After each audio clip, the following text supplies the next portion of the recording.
Welcome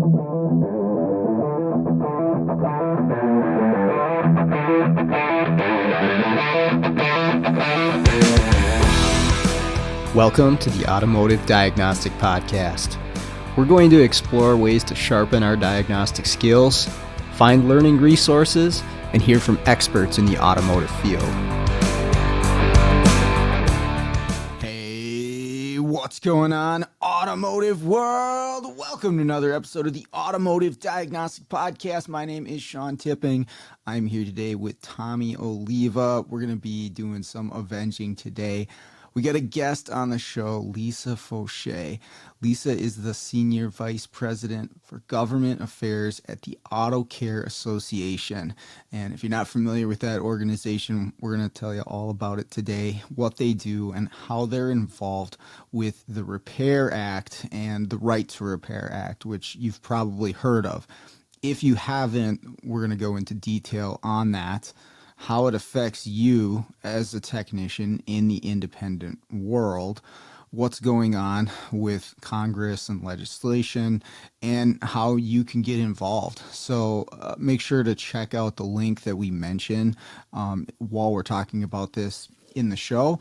And even just working as a technician in the industry, there's input that you can directly offer that is going to help move this along forward. But again, the talk today really explains what does this mean to you in the automotive repair world. So it was a great conversation with Lisa. It's very nice of her to join us on the show. I think you're going to enjoy this. Let's jump in. All right. Good evening, everybody. We got Tommy and Lisa here. How are we doing? Good. Awesome. Lisa, you are with the Autocare Association. Is that correct? Yes. Why don't we just start off telling us about exactly what that is and what you do with that group? Okay, that sounds great. So I'm the head of government affairs and the general counsel for the Autocare Association, and we are the national trade association that represents the entire independent aftermarket. So, our wonderful $500 billion industry, we represent everyone from the individual shop owner up through the WDs, the manufacturers, and the O'Reillys and the Napas of the world. So, huge ecosystem, 5 million jobs, 3% of GDP in the United States of America, and we're really proud to, advocate for and offer services to everybody in the industry.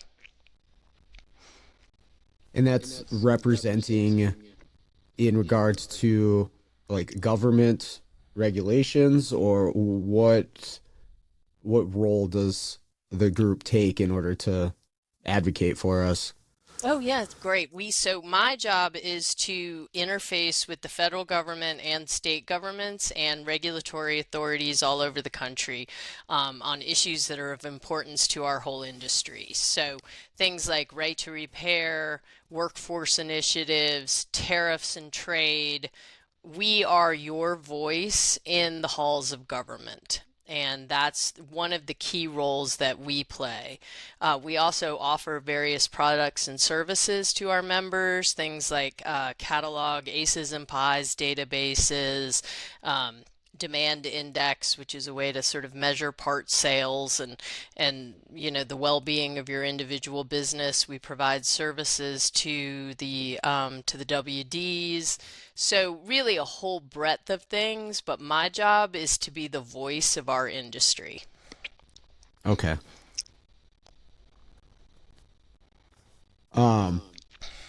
It's probably part of why you've willing to join on a podcast and talk about this.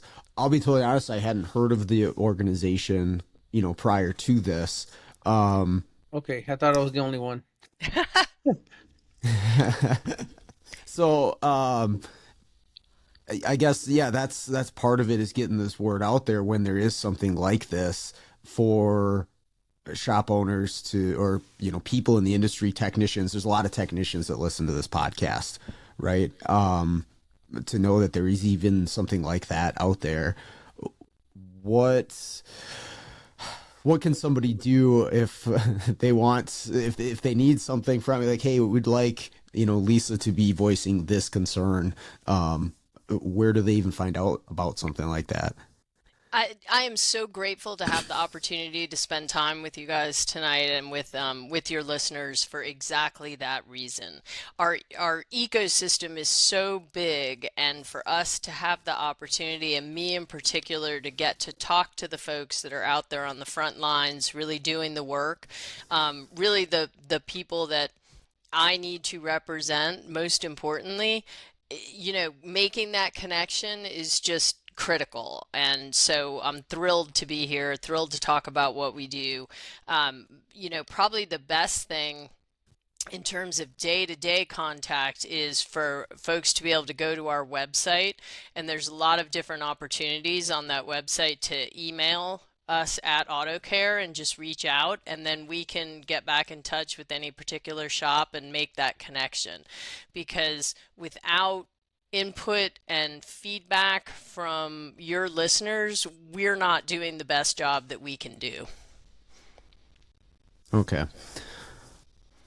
Um, Tell me about the Right to Repair Act and how you guys are involved with that. So I think that's something that definitely affects a lot of us in this sector of the industry involved with technology and diagnostics and programming and all that. Absolutely, and I'll just start running a monologue so you interrupt me. The right to repair is a sort of a global movement around all sorts of industries. You hear it talked about with the ability to fix your own phone, to fix your washing machine, to fix, your medical devices. Obviously, for us, it's the ability to access the repair and maintenance data to continue to fix cars. And Hmm. it's an existential issue to our industry, and that's the way I talk about it on Capitol Hill, because we want to preserve your ability and the car owner's ability to get all the data that you need to do safe and reliable repairs. And while you as an individual shop or a diagnostic company may not see the impact of this today in your shop, it's because the cars that are equipped with this new technology are just now coming out of warranty. We did a study at Autocare last year, and over 51% of the shops that we surveyed were sending between 1 and 5 cars back to the dealership because they couldn't fix them in their shop. Either they couldn't get the right diagnostic tool, scan tool, they were getting error messages on the diagnostic codes, or the code just came up and said you have to send this to the dealer. So you guys know better than anybody, you've then invested technician time to find out you can't fix the car. You've made your customer mad because you've had their car and now you can't fix it. And then the customer has to take the car to the dealership, which on average is 36% more expensive than we can fix the car in the aftermarket, and can take weeks at a time. So it's critical both for our industry and for American vehicle owners that we continue to be able to fix these cars. So I can describe to you sort of why this is becoming an issue and then the different legislative efforts if that's of interest. Yeah, yeah, definitely. Okay. So, and I feel a little silly talking to this audience about this because you guys know this far better than I do, but what's happening is that all these new cars, starting in about 2019, have SIM chips in them. And so the data is all being pulled off the cars wirelessly, terabytes of data every day. And the OEMs are then housing it all in a cloud server that they control. And then they dispense that data to whoever they want at whatever price they want to charge for it. So they're selling it to insurance companies to, report on people's driving habits. And the FTC actually sued GM recently about this because GM was collecting all this data and giving it to people's insurance companies without telling them. Mm. They collect I gotta go geo. find that thing. Yeah, It's gonna that's right. revoke my insurance. Yeah, I mean, that's troubling if you don't want that to be happening. They're collecting geolocation data. They're collecting, how much you weigh. They're collecting what your Spotify is listening to. And then they can sell and monetize that data. And, as you've read in the press, what they want to do now, because they can't necessarily make money on the hardware of the vehicle, is they want to make money on these software services, just like your iPhone. So, they'll sell the subscription service for the heated seats. You saw BMW tried to do that. Or Hmm. you have to have, Oh, miserably. yeah, right, people didn't like it. You have to have a subscription service to do the automatic, you know, start of your Remote car, start. remote Toyota. start. So that's why they are trying to control all this data so they can package it up and sell it. So, you may say, well, I can plug my scan tool into my OBD2 port today and I get most of the data I need, or at least enough. And hey, I'm a really good technician, so I can get some duct tape and some glue and I can figure this out. But as this data all becomes resident in the cloud, it will be utterly within their control as to whether they give it to the independent shops. And that is why this has become such a big issue. Um, you'll hear the OEs say, well, of course we want to give it to them, and of course we'll give it to them under the terms that we dictate. But one of our shop owners, Kathleen Callahan, who testified before Congress on this issue a year ago, put it best when she said, do I want to leave my legacy and my shop in the hands of an OE with a handshake deal that they're going to give us the data to fix these cars? And so, our answer to the manufacturers is, if you really want to give us the data, let's just pass the law that says you have to, and then we can all go on with our lives. So that's really what we're trying to do at a high level. We've had a law passed in Massachusetts. The law passed in 2020, and within 2 months of it passing, the manufacturers had filed a lawsuit trying to stop the law from going into effect. It then hung around in court for 5 years. We just got a decision last month where we won and the manufacturers lost. So that was a great victory, but they have until March 17th to appeal that decision to the Okay. appellate court, and I'm guessing they will. So, despite their, um, you know, despite them continuing to say we're happy to give you the repair data, at the same Yeah, time they're filing all these lawsuits to stop it. sure. Well, and it's my Go ahead. understanding that a lot of it was voluntary too, in relation to that Massachusetts law. Like in Massachusetts, it's one thing, but nationwide, it was like a like a handshake. Like yeah, we'll follow this, and but there's not anything behind it as far as if they don't. Yeah, Sean, I'm so glad you brought that up because that's exactly right. You'll hear them talk about and you'll read in the press this memorandum of understanding, which is what, the document was called. And you're exactly right. It says some things in it, but no OE had to sign it. So it wasn't mandatory. And if you did sign it, you could always drop out anytime you wanted. And even if you stayed in it, there's no real enforcement mechanism. So it's exactly the point you made and exactly what Kathleen said in front of Congress, which is I can't I can't rest my legacy on this piece of paper that I can't enforce. So we've got Massachusetts, then in Maine we passed a state law in 2023. Guess what the manufacturers did? filed a lawsuit. So, that one's, they're suing to stop that law from going into effect. And because of all this, we got together last Congress, the 118th Congress, and said, we really just need a federal law. We need a 50-state solution so that we can all move on with our lives.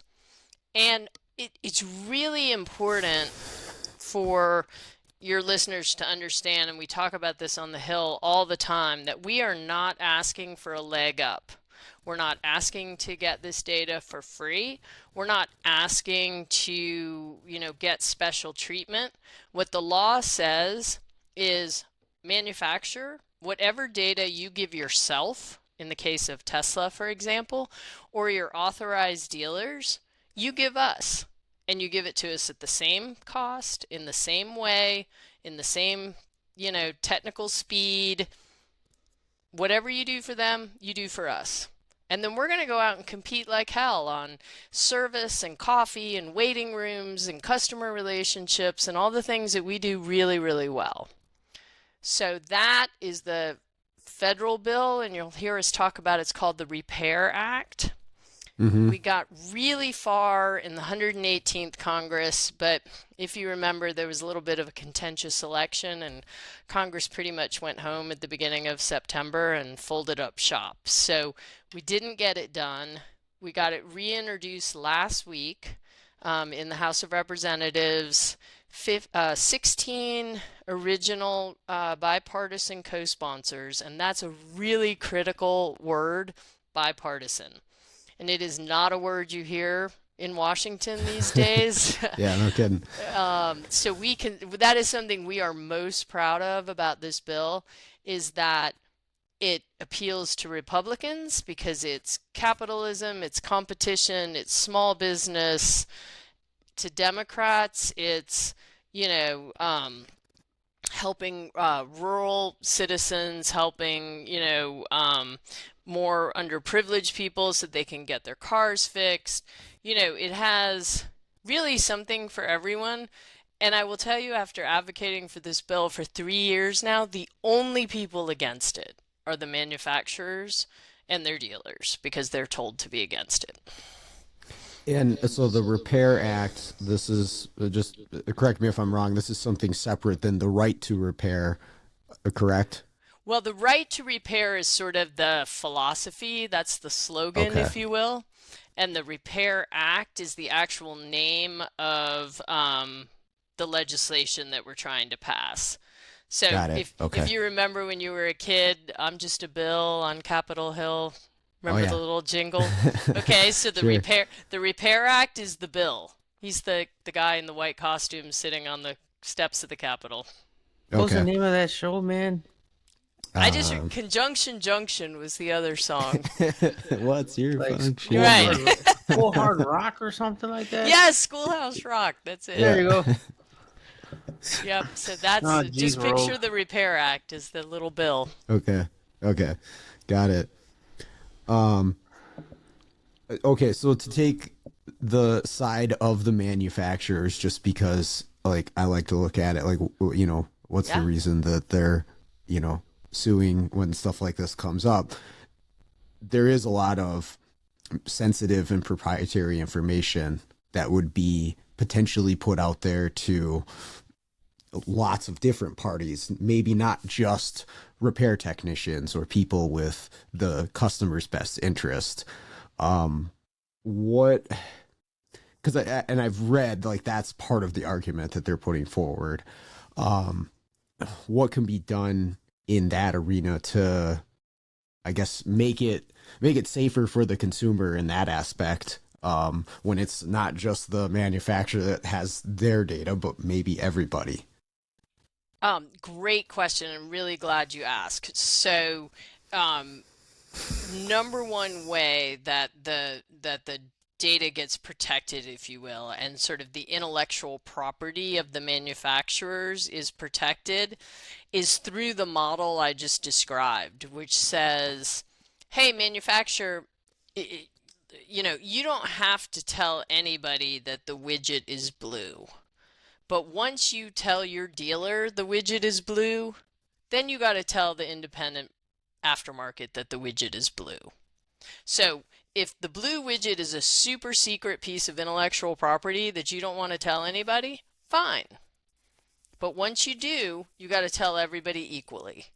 And so that model, by definition, protects their intellectual property. The second thing is that the data under the law is accessible to the vehicle owner's designee. So the vehicle owner remains in control of this data. So they Okay. decide which independent shop, they decide, okay, yes, parts manufacturer, somebody can get this data. It's very much controlled by the owner of the car. And that's how we protect for that. Gotcha. Because obviously the intellectual property inherent in these vehicles now is unbelievable. I mean, the software and the ADAS systems and what they can do, and the OEs absolutely have a right to keep that to themselves. They spent a lot of money developing it, and that's frankly not what we're after. We just want to be able to fix the cars. Yeah, 100%. That's our goal every day. And yeah, there's plenty of obstructions in trying to do that. Yeah. There's manufacturers that are a lot better than others for sure. There's some that it's very easy to work with, and then others that it's a consistent challenge to do it. So, are you familiar with NASTIF? Yes. Okay, and that's I know one of our resources that we use as technicians a lot when we're missing information or a scan tool function that is supposed to be there available to us, but maybe it doesn't work. Maybe it's the link's broken, whatever it is, and we've utilized NASTIF a lot through a process that they have.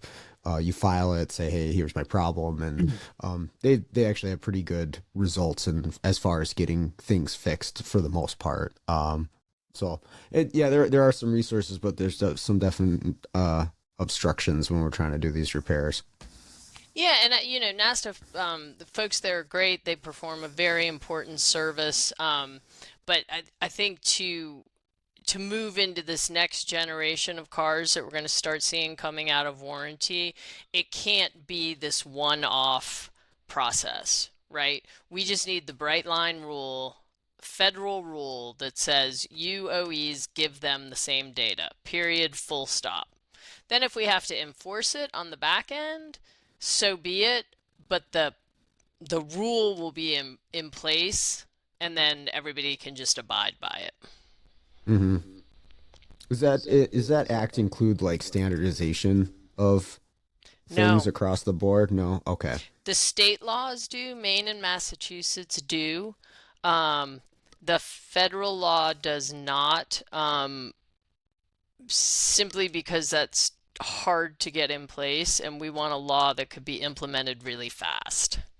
And so Sure. the I call it the parity model, the same for you, same for us model. That can be implemented really fast. Okay. And then I think, again, you guys have to tell me, but my understanding is the scan tool guys are really good at doing those translations on the back end if the manufacturers have different languages, if you will. It, Not so much. it really depends on the manufacturer, but no, I mean the terminology still is still different from vehicle to vehicle. Parts, name of parts really like Nissan, for example, is horrible about it. Like service information names one part, let's say for example, audio control module, right? And you call Nissan and it's audio receiver module. Oh, And so wow. like now you're trying to figure out what's what, and that's not even half of it. Like my issue, I'm grateful for right to repair and Nasdaq, right? I don't want to sound like like there's a lot of people in our industry who hate Nasdaq, and there's a lot of people who aren't really fans of R to R. Well, obviously you don't know who I am, but I come from immigrants. Like my home country is Guatemala, and I go back there every few years, and I have a couple cousins who work on cars and mechanics, and I can't even access all data out there. Like there is zero information. There's nothing available for anybody out there. Basically, if you can fix Wow. it, you're on your own. So I have that perspective that a lot of people don't. Now, I will say this: there's a lot of things that when laws get put into place, manufacturers will find a way out of them.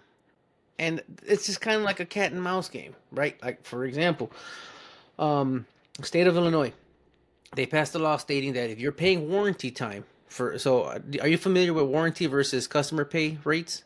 It, vaguely. All right, so for example, if GM says for your vehicle, right? GM will say, "All right, so replace your timing chains. It's 17.5 hours. That's how much we need to charge you because that's how much time we need to replace your timing chains." For example, if it's under warranty, that labor rate is dropped by like half or 8, 9, 10 hours roughly. Because according to GM, the car is new, the bolts aren't rusty, and blah blah blah blah blah. Well, that's a different debate or discussion, but that's just the way it is. Now, the state of Illinois said, "All right, fine. Our technicians are tired of you kind of like getting over on us on these warranty times. So now you're paying time and a half. So now that 10 hours is now 15 hours. That's time and a half. Well, so all the companies said, "All right, fine. We can't stop you, right? You guys passed a law or whatever." But a few of my friends who still worked at some of these dealerships said it's the same thing because now they hired the manufacturers hired additional people to look into these service contract to these warranty paperwork, and they didn't dot their T's and cross their I's on every single RO. It gets kicked. So now Oh it's time. gosh. You're not working on the car, but now you're spending time making sure that all your paperwork is 100% the way they want it. So again, I'm not saying that this is what it is, but it's just what's going to happen, right? Like one thing you may not know is like you're talking about service information, right? Do you know how expensive it is for us? Like Mercedes, for example, I think right now they're at $36,000 for 4 years of access to their service to their tool. Yeah, and you might see what, two Mercedes come through your shop. And aside from that, right? Because that's just relative to what you're working on. The problem is they're Mercedes in itself is just so strict about their tool that you can't even have a hotspot that has another tool from other companies that they don't get along with because then they'll lock your device. Wow. So now there's just more. This is just more back and forth. Like you can get the manufacturers to play nice because they have to, but it doesn't mean they're gonna play fair. So that's Yeah, my problem. I totally acknowledge that concern. I think, and when I talk to, sort of the collision guys about this, my answer is, so why does it hurt to have the law in place? I mean, I gotta think it's gonna help, and that's why we really like the same for you, same for me model, because you you're cutting out ideally a lot of that gamesmanship because it's very clear what they have to do. If you give your dealer, if and it's less cost and rebates too. So, if your sticker price for your scan tool for your dealership is, $100,000, but then you give them, rebates and costs behind the scenes, the bill covers for that. So whatever they pay, we have to pay. That's the idea. Well, there's a lot. I mean, again, like I don't I think it's a great thing. It's just um the pessimist in me is always thinking like the repercussions of things, right? And one of the biggest examples is Ford, right? Like in order for us, me and Sean, to go to your shop, and it's not applicable to your vehicle, right? But let's say, for example, you have a late model Ford. It requires NASTF credentials to perform basic security replacement functions. So, say for example, a shop says, "Oh, this PCM is bad. It's my job to go out there and program it and get the car to start." That requires us programming the module, introducing it to the vehicle, relearning security. Well, we can't relearn security unless we fill out a form called a D1. Well, the dealers don't have to do that. So now we have to charge for a fee that typically they wouldn't have to do if they went to the dealer. because that's paperwork time for us. It takes 20 minutes to fill out a form. We have to collect the driver's license. I'm in Chicago. Not to get political, but there's a lot of illegal immigrants here. A lot of them drive. They don't have a. I mean, it's not a big of a problem now, but there are a lot of immigrants who don't have a driver's license and they drive.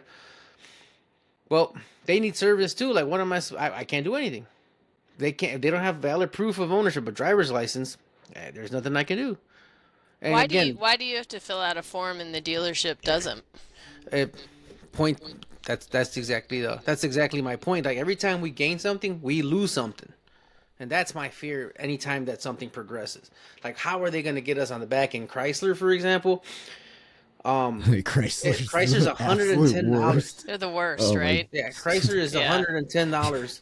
You have to Basically, do just like four extra things that the dealer doesn't have to do. correct. Dealer doesn't pay for. We have to pay for. Well, no. I don't know. I don't know how it works with the dealer, but I know for the aftermarket, we have to buy 2 subscriptions Plus a VIN token. plus a token to flash a module. It's $110 for one vehicle. And then NASTIF if it's the PIN code. And if I have to buy a pin code through NASTIF, it's $40. And the dealership doesn't do any of that. Nope. And for example, if you're in Chicago, I can still be cheaper or more convenient per se. But if you're in like, the sticks somewhere, right? Most of these dealers are still charging sub $200 for module programming. So that's it. They have to go to the dealer, and that was my other question for your survey. Like, who did they survey? Because in terms of like, obviously, it's not just us, right? But I can tell you, like, I also, aside from the consulting business that I also have a brick and mortar repair shop here in Chicago. In my area code, there's about 15 shops, and none of them do programming. I'm the only one that does it in my Wow. general area. So I think those numbers are kind of higher, in my opinion. Well, that'd be good. But I mean, this is exactly, and I'm so glad we're having this conversation because this is exactly, this is why I'm thrilled to be here because I really want to try to get everybody on board. And I know, I've heard concerns like you're voicing. Is it really going to matter? Is it really going to help?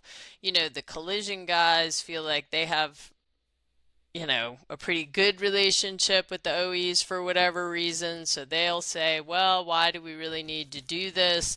And my answer is look around. All of these little things where they're just chipping away at your ability to make a living fixing these cars. And then think about all of that data residing in a cloud server that they control. I mean, that's Google, right? It's Meta. Yep. And that's not a world we want to live in. And Tommy, can I tell you that the Repair Act's going to work perfectly? I don't have a crystal ball, but I feel like our model is simple and straightforward and is really going to alleviate a lot of the gamesmanship because it's so clear what they have to do. Here's another issue, right? And again, I don't disagree with you. But I also don't. I'll be very honest with you. I don't know much of anything to be very to be very honest.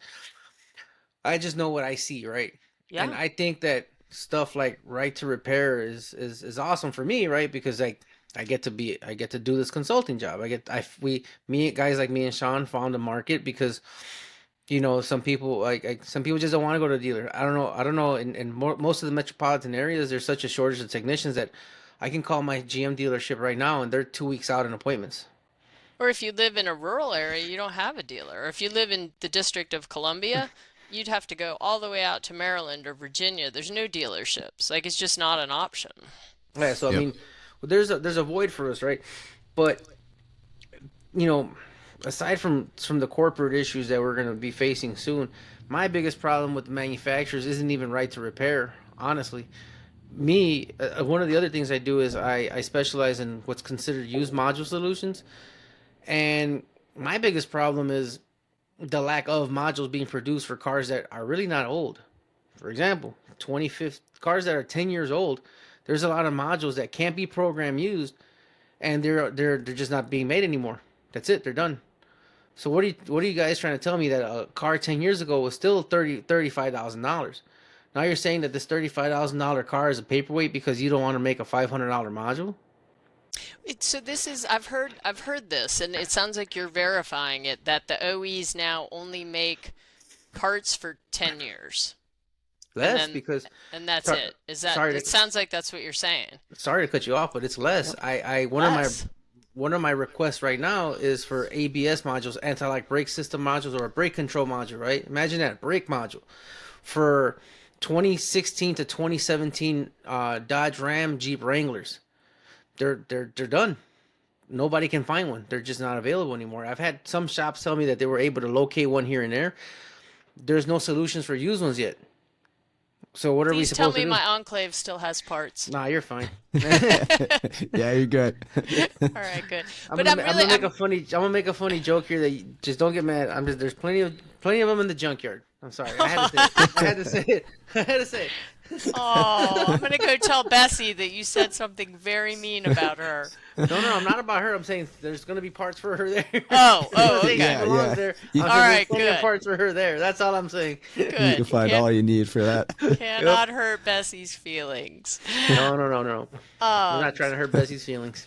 but no, I'm really because I've heard that, and that's another reason why the aftermarket parts manufacturer guys are saying we are so critical to this ecosystem because if you want to keep your car past 10 years, it sounds like maybe less. Aftermarket parts are your only option. I mean, I sell engine control modules, right? And there's some modules. A perfect example. I'll give you two. Ford Explorers between 2008 2010. Ford, for whatever intents and purposes and their hardware designs, they decided to make 20, 30 different module numbers. Some of these individual module numbers, those modules are $1,200 used because they just don't exist. Wow. Imagine it's a 15-year-old car now, good car, solid car, but I can't get a module and I can't program another one. So what do? The car goes to the scrapper because a lot of people just like I'm not gonna risk $1,500 on a used computer. Who knows how long it's gonna last me? Right. Grand Cherokees, Hemis from like 2010, 11, 12, they're going for $1,200, $1,300 right now too, because they're just Chrysler just doesn't make them anymore. And if they do, they're super scarce, and even at the dealer, they're still $800, $900 for So now that's also the other issue, right? Obviously, it's always going to be cheaper to fix your car, but I wouldn't be surprised if I don't know. I'm not a manufacturer. I don't know how much it costs them to keep manufacturing parts for these vehicles, and that's probably why they stopped doing it, or at least that's what they may say. But I feel like that's as maybe not more important, but as important. It's a right to repair because man, a 2017 Wrangler is still going for 30 grand. There is no excuse why there shouldn't be a module for it if that car is still worth a lot of money. That's just And ridiculous. in my it's opinion. junk without that brake module. Yeah. Like, Do you feel comfortable driving those brake modules? They'll set off like 3-4 lights on your dashboard. Do you feel comfortable driving that? You as a consumer? Probably not, right? I don't like any warning lights. Exactly. Yeah. That's exactly my point. So, and if I can't program a used one, then you're stuck. That's Well, like and I I said. saw today that the manufacturers put out a statement that if the tariffs remain in effect, you can expect car prices to go up on average $10,000 a vehicle. So, That's not sustainable either, man. yeah, 'Cause people can't pay that. no, I Right. mean, I went car shopping in 2020, right when COVID hit, because they were doing a lot of sales. I didn't buy a truck because I didn't like the engine design or the engine for it, but I still remember the price. My build out price was $55K for this pickup that I like. That same one a year ago was $79,000. 3 years, almost $30,000 in price difference in 3 years. That's just, and now you're gonna tell me it's not, that a pickup is gonna cost me $100K? That's just well, wild. to we me. had such a boom in the repair industry during that time when the Oh, it was great prices for me. went through the roof. Yeah, it was The yeah. great for me. Like not I mean, I've been in the industry for a long time, and I had never seen like that stretch of these shops being that busy as like that 21, 22 range when the prices went through the roof. And so, yeah, I mean, that could be the same thing. And then back to what Tommy was referring to is like, manufacturers either are not allowing us to program used components onto cars or not supplying new parts for these. Like, yeah, what do you do now? You have a $30,000, it's going to sit in your driveway, not drivable. So, But yeah, so something like that, getting that into the legislation would be nice for everybody. well, I was going to say, I mean, we normally don't get down to this level of detail because people think about this on a higher level, but you guys, I love that we're digging in here because the bill also does have requirements on the manufacturers for diagnostic tool makers and parts manufacturers for exactly the same reason that we have to keep the entire ecosystem robust to keep these cars on the road. Our data shows that, on average, people are driving their car like 12, 13 years now. And so when the OE stopped making parts at 8 or 10 years, like you're saying, um, the aftermarket has to fill this void, and it's what we've always done. So, um, short answer is yes, high level repair data for for vehicle owners, but the bill also addresses parts manufacturers and scan tool guys. So, hopefully, we've covered all the Hmm. bases on it. Yeah. You mentioned before some stuff about workforce initiatives that you guys are involved with too, getting people into the industry, which is obviously desperately needed. Yes, as I talk to people about it, I say when we get right to repair passed, it's not going to matter if we don't have anybody who can actually fix the cars. And Yeah. so, we are at the association trying to look at it from sort of a bottoms up perspective. When I first took this job, I thought, okay, well, we can come in at the national level with a magic wand and fix this problem. And I have learned in all of my digging into this that that is not how it works. So the federal government might send the money, but they send it down to the states and everything gets implemented on a very local level. And so what we are trying to do is get to know these workforce boards, get to know these technical colleges. I'll tell you, the dealerships do a far better job of digging into these resources than we do, as best I can tell right now. And I think it's just because we really haven't had to do it yet. But we're trying to, like I said, learn get people on the boards of the technical colleges, develop relationships with these dual enrollment high schools. I went and spoke at one in Atlanta a couple weeks ago, and these are kids that have chosen to not go to their sort of assigned high school, and instead they're going to a dual enrollment high school where they take their classes in the morning and then in the afternoon go to their vocational programs, one of which is automotive tech. So they're super motivated kids, and then the school's promise to them is if you come do this, we're going to get you jobs. And that's where our industry can come in terms of partnerships. Because you guys know it's a lot of work to have an intern. It's a lot of work to have an apprentice. It's a lot of work to bring somebody into your shop that may or may not stay, teach somebody your business. So we've got to, as an industry, get better about implementing those programs. But our job, I think, at the association is to make those connections so that we can really develop this pipeline. And Hmm. then, just we've got to change the mentality of, 4-year college because talk about things getting expensive and unsustainable, college tuition, right? And that is just not, um, that's not a viable or reasonable goal for lots of people. Like, let's get into these training programs. These are great careers, and we know that. And so we've got to get people excited about it. Yeah, I taught at a college in the automotive program for about 5 years, and we had one of those programs like you mentioned where the high school students would come for the afternoon on the bus, and they would do some of the automotive stuff, and that would prep them if they wanted to continue with the program after high school, and yeah, get them placed into jobs. But the other thing that you mentioned, which I'll I don't get on my soapbox here for a little bit. As far as the advisory committee goes, like if you want to do something, like you as listener of the show and you're not involved with the government or organizations or whatever, go find your local VOTEC school, and they have to have an advisory committee if they're state run, which means they have to have a mix of technicians and shop owners and people from the industry, and they want you there to give your opinion on what they should be, putting into their curriculum and doing with their program, and what types of students they're developing through with what they're doing. But like, you can go join for free and you go twice a year and help out. They're always looking for assistance in any way that you can bring it, but you can like put your direct input into the people coming out of those programs and going into the field. So yeah, go look for that in your local area and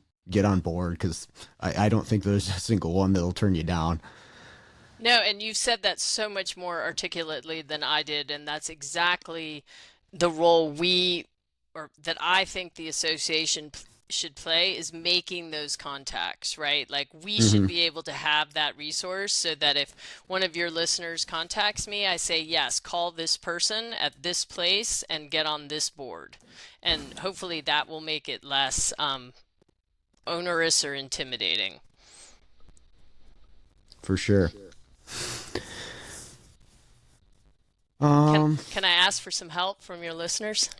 yeah, yeah. What can they do? All right, Tommy, now that I've got you totally convinced about right to repair and the Repair Act, I come don't even. on. Look, man. I'm just like right now. This conversation. Yeah, we need to get people in this industry, but let's just be real honest with us, and because honesty is the only way that we're gonna better ourselves, right?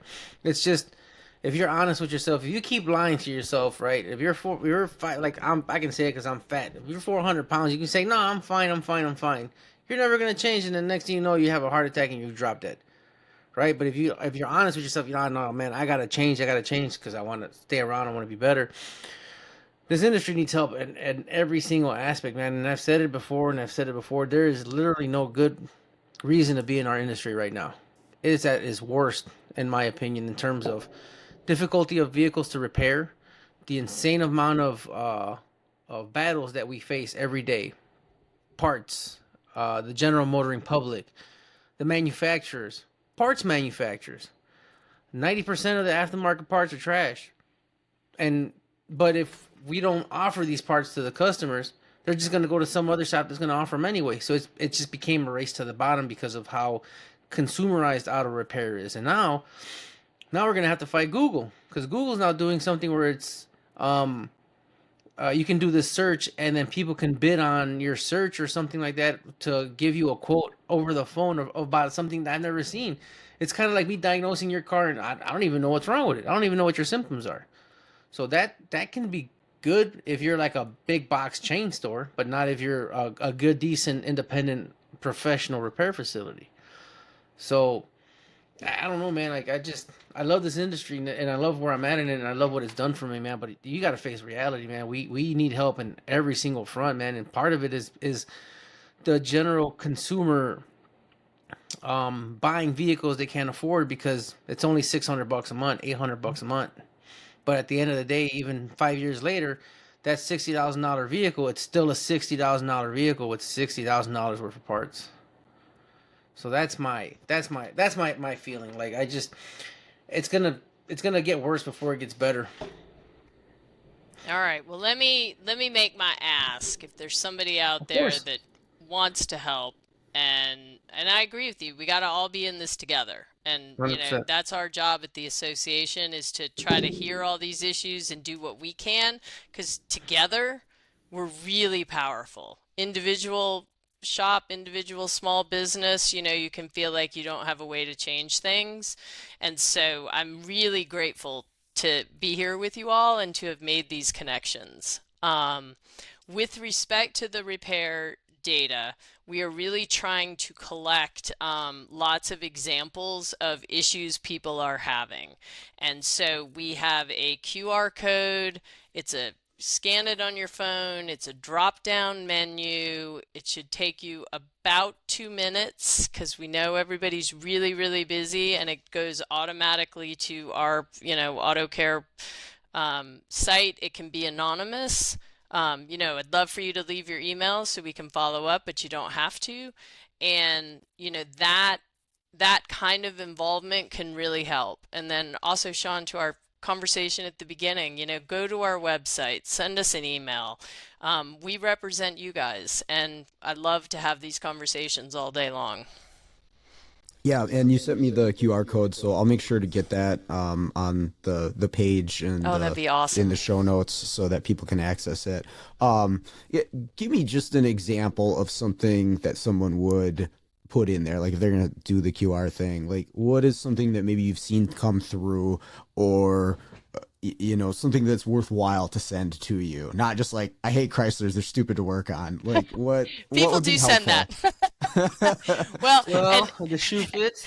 and frankly, that's why we went to more of a drop-down menu situation because we Okay, did get a okay. lot of comments that You're gonna sounded get, exactly you're like gonna that. get guys like me.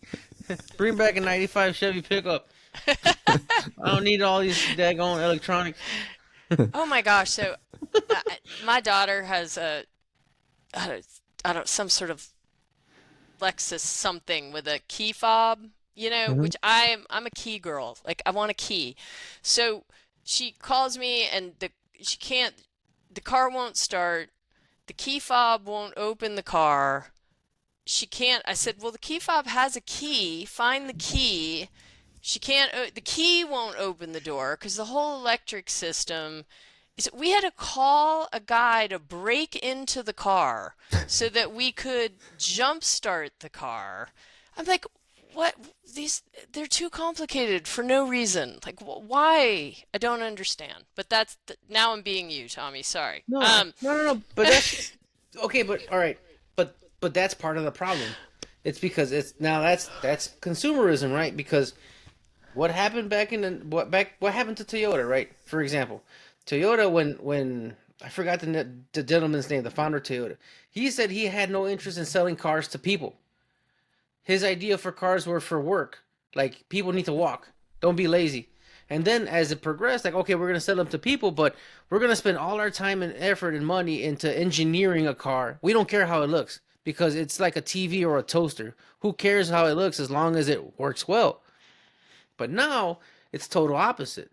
Like now nobody cares anymore. It's just how can you get the American consumer to buy another car? Yeah. If you keep producing the same vehicle for 10 years, look at Nissan and Infinity. They produce the same ugly cars for the last 15 years and they're wondering why they're going to break them. Well, they're the same cars. Nobody wants to buy them. You want to buy something new. You want something that gives you that dopamine effect that, oh yeah, I'm doing something big. I'm going to buy something that I like, make me feel better. So that's that's the shift in our in our market, right? Because Europe or even cars that go to Guatemala, for example, they're very bare bones because in Guatemala, cost is a factor. It isn't, oh, I don't want the newest things. I'm like, what can I get? What's the cheapest? How much can I get for this amount of money? And that's usually everywhere else but here. But that entails a lot of technology and a lot of maintenance that Americans don't want. 10,000 miles for an oil change is ridiculous. But because these manufacturers want consumer indexes that can be like, oh yeah, our car is more affordable because you only change the oil 10 times for 100,000 miles. But then is it going to make it 100,000 miles? I don't know. Yeah, you gotta buy two engines in that time. So Can you that's, open it with a key? That's all I wanted to know. well, that one you can't open with a key. That's just more of like, you kind of have to know what kind of vehicle you have in case of emergency. It's kind of like having changing a flat. I think everybody should know these things when you buy a vehicle. I agree with that. But the kind of thing people describe, Sean, and clearly I'm not the car expert, but they say, I plug in the OBD2 and there's a Hmm. firewall to the Sure. engine control module. So it won't give me the right code. Okay. Or you get things like, um, you know, my scan tool will tell me that the tire's flat, but the dealer scan tool will say the tire's flat. Here's the new tire. Here's the kind of tire you need to buy. Here's how you change that tire. So we're just getting like the bare minimum of information and they're getting the whole Sure. script. Okay. So Yeah. it's those, we tried to capture them in, like I said, a drop down so it's even faster. Got Um, it. and, you know, if folks can just take that 2 minutes, if they see something, it would really be phenomenal. All right. Yeah, well, I'll spread it on my personal stuff too. I'm really, like I said, I'm not I'm not trying to be what do you call a negative Nancy or anything. It's just the reality that I from where I see it. Yep. I mean, I love this conversation. I would spend the next 2 hours talking to you guys, but you have lives, so. Not really. Well, well yeah, we're podcasting at 8 o'clock at night. So. Yeah. um, Oh, it's one of the night for her. things you mentioned was like yeah, everybody together, and that is from my perspective one of the issues that's been holding the industry up for a long time in a lot of different facets is like we can't agree on anything. Like No. if you go onto a Facebook page and just ask about changing oil, you're going to get 100 different opinions, and then people are going to be fighting with each other. And so that has been a huge issue on anything, is like getting everybody on the same page and to agree on something. Like we mentioned earlier with NASTIF, like they do a lot of positive things for us, but there is a People large who amount of hate them, people that they say it's despise communism. them. Yeah, people Yeah. just literally flat out considered it communism and government overreach. Yeah, we don't want And any authority and over I'm what just we do. dude, like you can go back home where I'm at, and you're fixing a car with a screwdriver and some prayers, dude. Like there's just nothing. Like my cousin calls me for diagrams or for help because he can't find anything. It was the same thing down in Australia. I visited there last year and I was giving some classes and stuff, and I'm just like, here's a wiring diagram. And they're like, well, we can't get that. Like, what do we do? I'm like, Wow. oh, Well, like, this is that where we sucks. are. Okay. Yeah, right. But, and so, yeah, it does make you appreciate the stuff that you have here, for But sure. again, and I'm repeating myself, but it's why we worked so hard to make the bill so simple. You Okay. know, it's really, you know, they say it's easy to write a really long paper, it's really hard to write a really short paper, and this is the short paper version, right? It just says, give us the same stuff, and then we're all going to go out and compete. And to folks who say, well, I don't know if we need a law, or I don't know if I believe in it. What's wrong with the principle of saying, just make sure I get the same stuff? That's all we're saying. And I One of think the that helps everybody. You said something very interesting early on where you said, and Oh, will correct you me if call I'm my wrong, kids and tell them that? I said something interesting. the something about shop owners. That shop owners um kind of don't care. Is that correct? Not that they don't care, but they just that it's neither here nor there with them. Is that correct? Did I hear you right? So I may have said two things. One, shop owners are just trying to repair cars. So it's they're running their businesses and it's hard to be engaged. I think the collision guys are the ones that sort of don't care because they seem to have a pretty cozy relationship with the manufacturers, and I think they feel like they get what they need. And in my conversations with them, I have said, what's the harm of writing it down? Because just because you're getting what you're needing today, it may not be that way tomorrow. So let's just write it down. One of the biggest issues, and I don't want to say issues because it sounds wrong, but one of the biggest disagreements that we have in our industry is the enormous age gap between technicians and shop owners. Mm. I swear on everything, 10 out of the 15 shop owners in my area, they're above 60 years old. They're from a previous generation and they just don't care. And rightfully so, right? Like if you're at that age and you know you're about to clock out in a couple years, I mean, you're just going to cash out. But in essence, that's part of our problem because again, at least me, right? Like I'm one of those in between millennials. I'm from 1984. So I still got whooped and played outside and then I still played on my phone. Like I play video games. Like I did it kind of everything. So I have a different thought process. And I there's maybe two of them, three of them in the industry that I know that are that age who I would consider hip to the new wave of thinking and digitizing anything. And I go to some shops who still want paper receipts. I had one shop that didn't even have an email address. It's free, Yeah. dude. Like, how hard is it to get an email? You can get it on your phone. Like, so I think that's one of our bigger issues as well. Is that dying? That last generation is just they're just there and they're just clinging on, and they're the majority of the shop owners right now. Yeah, I mean that's a great point. But so let's all work together to get the up and comers energized around this. Because right, they're the ones that are going to have to fix these 2021, 2022 out of warranty cars, and they're I the don't want ones to do who it are no more. really going to see the problems. Yeah. Yeah, when a 25 is 20 years old, it's going to be a very interesting repair world for sure. Hmm. Um, and I mean, regards to what Tommy said, and you can correct me if I'm wrong, but I think that's one of the arguments the OEs have too, is that there will be substandard repairs if, using our tools, using our information, because X shop down the road is not trained, is not qualified, it does not have things, up to snuff that we have at the dealership. And so we can't just give them this stuff. They don't know what to do with it.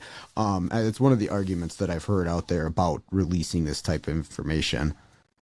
And I mean, it's honestly, I find that so condescending. I mean, we and the OEs agree on the statistic that the aftermarket does 70% of out of warranty repairs. So they can't build enough bays to fix all these cars. I mean, that's the irony of all Mhm. this is I don't know why they're fighting it so hard. They can't do it without us. You know? Yep. It it's doesn't the make any sense, honestly, well, and it they've makes spent perfect sense. millions of dollars fighting this. It makes perfect sense in what is considered a capitalistic world because they don't car manufacturers only care about one thing is just selling you stuff. And again, like there's I'm not gonna mention it, but I've noticed a pattern with a certain car brand. That car brand looks very expensive, but mechanically speaking, they are not very sound.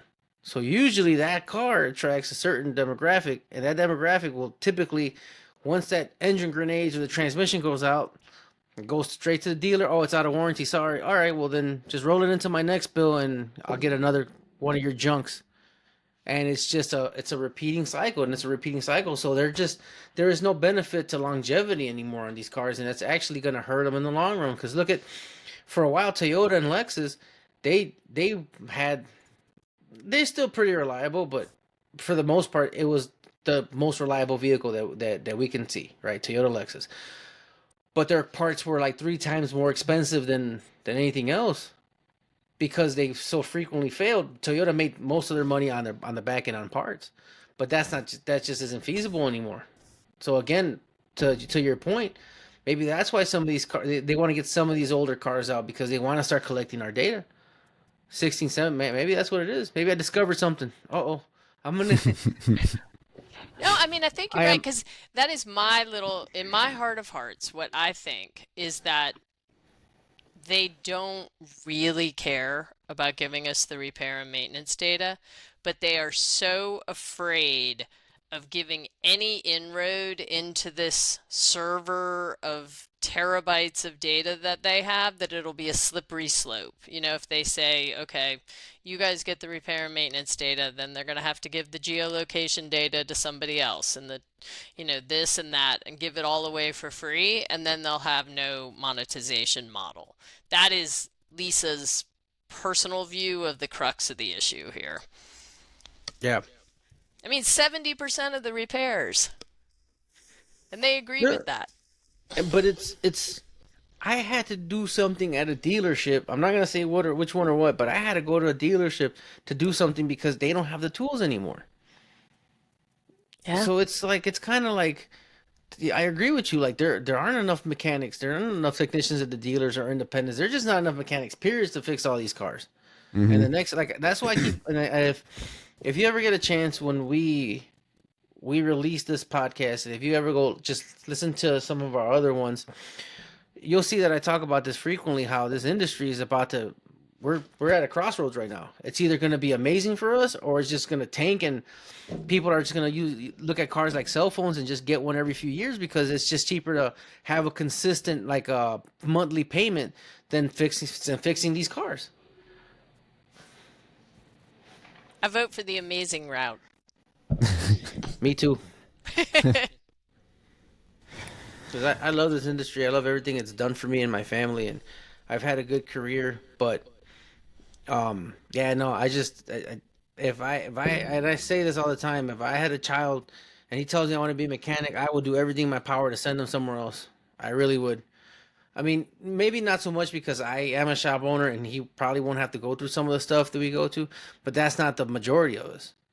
Some of us have to actually go into the dealership, and here in Chicago, minimum wage is 16 something now. Minimum the entry level apprentice at the dealership is getting like 19 bucks an hour. After spending $50,000 in training and after spending 20, 30K in tools to start. I mean, it's not as much as it is now because you can go buy cheaper stuff, but you still got to at least get about $10,000 worth of tools. That's 60K. You can go flip burgers without that investment for 16.50 here in Chicago. You can go work pretty much any factory job here for 20 bucks an hour and not have to Yeah, have work at any investment in Amazon. tools. You can work at Amazon as a subcontractor. I mean, geez, I know a guy who went to work. He went from a dealer here and he went to go work at an alarm installation company. And he was making $10 more an hour, and they trained him. It's a hard industry to start off with, and it just makes it very unappealing.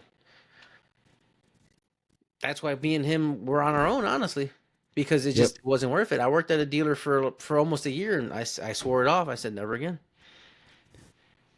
Well, I mentioned before too that like our industry has trouble retaining the top talent, like in employed at a facility of some sort. And it happens definitely. There's really awesome techs that are employed Oh at yeah, shops, obviously, but a lot of the the top people in the industry, I see them just going out and doing the thing for themselves, rather than having a place that actually is able to keep them. Um, and I definitely felt like that said something about our industry, that like if Yeah. you're the best of the best, you can't say like, oh yeah, I'm gonna go work here. More than likely, probably gonna start your own thing. 100%. Yeah, there's all the top talent in this industry that stayed in the industry for whatever reasons, like they loved it or they just didn't want to do anything else. The only way to have a bright future is working on your own, which is fine. I mean, that's totally fine, but that's just not conducive to the industry as a whole. Because we you can own all the shops you want, but you still need to run your business and work on cars. I did that for years and it drove me nuts. Because in some ways, listening to you talk about it, though, that's exciting. I mean, if I were 18 and somebody was telling me I can go work in an industry for a few years and then start my own business and be successful, sounds really appealing. Oh yeah, I mean, like I said, I just the thing is, you can do that in every trade, and you can start off making a lot more money than in our industry. We're still the lowest paid trade Okay, by I far. see your point. Because we're still, if I'm not mistaken, we're still the only trade. And correct me if I'm wrong. We're the only trade that still doesn't get paid for every hour we work. Yeah, I don't know if anybody else is using the flat rate model. Yep. We're still the only trade that has to have, again, 50, 60K in education, another 30, 40K by the time you're like 4 or 5 years deep into this industry, and we still don't get paid for every second we're working. Yeah, So I see a lot I of see changes that have to point. happen. Hmm. A lot of But changes. but I mean, what we can do here, the point of the podcast is spreading, you know, the types of things that you're talking about, like positivity of like how can we work to make this better. Um, that's what I'm hoping to do and hoping to share on here is That's what like you we're here mentioned that, for. yeah, the things you mentioned with this Repair Act and what people can do to submit the information to you, and yeah, invite people to check out the website you have too. There's a lot of resources on there. It's pretty Yeah. nice actually. I actually looked at it earlier when you sent me the link, and again, man, this is pretty wild that I've literally never heard of this until Sean brought you up, and I started doing a little bit of digging. Yeah, I mean that's a great data point because I'm 2.5 years into this job now, so I'm, I'm trying to get out and evangelize, but that's, getting to the technicians, the shop owners, the diagnostic guys like you guys is, number one priority for us. Well, So you'll be this in a is few awesome. years, so Yeah, we're definitely gonna stir up some stuff with this one, Good. because everybody has an opinion. And again, I know I sound pessimistic, and to a point I kind of am, but no, I really, it's just more of a, again, it's just the ugly truth, man. Like, just like the movie. Since Yeah, I sometimes mean, you gotta insult some people, but it'll get things done that way. Oh, you have a Facebook page too? you're talking to the kid that barely has an email address, so Oh no, I'm sure we do. oh no, it says, sorry. I need glasses, man. It says fact book. Oops. The fact book is cool though. Yeah. All right, I gotta take a look at this. Yeah, I just didn't. And how did this organization start? And is it like a 501 or? Yep. 501(c)(3), and it's been around for decades and decades. do you guys go But to like industry events, trade events, and stuff so like we that? we own Apex. We Okay. run, Really? yeah, with MEMA. Can you get me Um, in to teach? I'm just kidding. I'm just kidding. we have a whole in the last couple years. We started this whole section called Joe's Garage at Apex, Yeah, I and was Hmm. down there.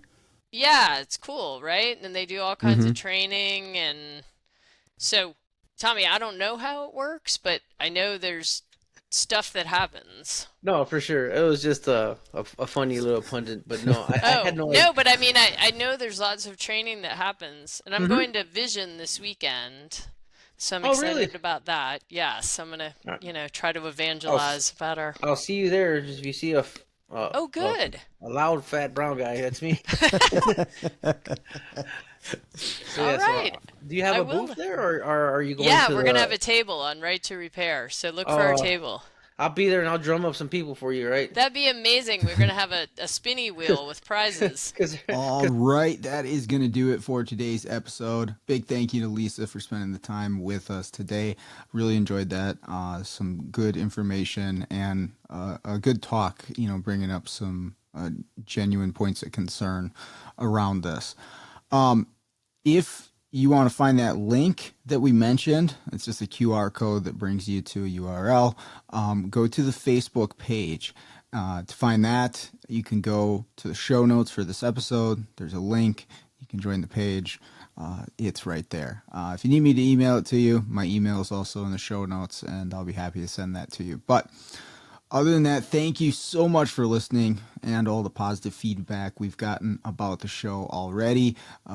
Really means a lot to me, and really excited to get this thing back going. So with that out of the way, let's get out there, start fixing the world one car at a time.